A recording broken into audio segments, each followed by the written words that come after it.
Welcome back, friends. Today we will see the difference between lead and lag function. This is the most important interview question. Let's dive into it. In the context of SQL Server and other database systems, lead and lag are window functions used to access data from rows that come after or before the current row, respectively. These functions are often used in analytical queries to compare data across consecutive rows within a result set. Let's understand lead function. The lead function retrieves data from the next row in the results set. It allows you to access values in subsequent rows relative to the current row. In this example, you can see we are comparing current row with the next row. Lead function has three important components: expression, offset and default. At place of expression, you have to mention the column name whose value you want to retrieve from the next row. At the place of offset, you have to mention the number of rows ahead of the current row to retrieve data from. A value of 1 retrieves the next row, 2 retrieves the row after the next row, and so on. And default is optional. We can provide any default value to return when there is no subsequent or next row. If not specified, it will return null. Now lag function. The lag function retrieves data from the previous row in the results set. It allows you to access values from preceding rows relative to the current row. In this example, you can see we are comparing current row with previous row value.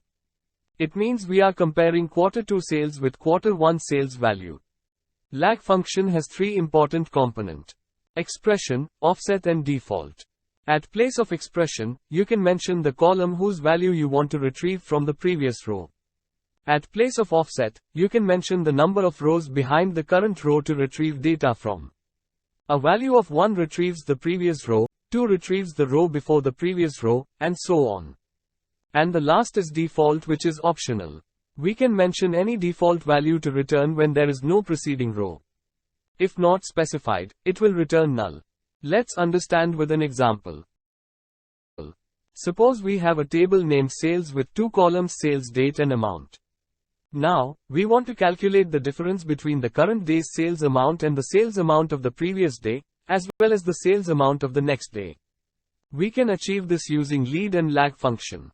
In the example, we used the lag function to get the previous day's sales amount in previous day amount column and the lead function to get the next day's sales amount in next day amount column for each row. The order by sale date ensures that the functions consider the row sorted by the sale date column. The first row has null in the previous day amount column because there is no preceding row, and the last row has null in the next day amount column because there is no subsequent row. That's how lead and lag function works. If you found the video valuable, we encourage you to subscribe, like, comment, and share. By subscribing, you will stay updated with our latest uploads and never miss out on new content that can benefit you.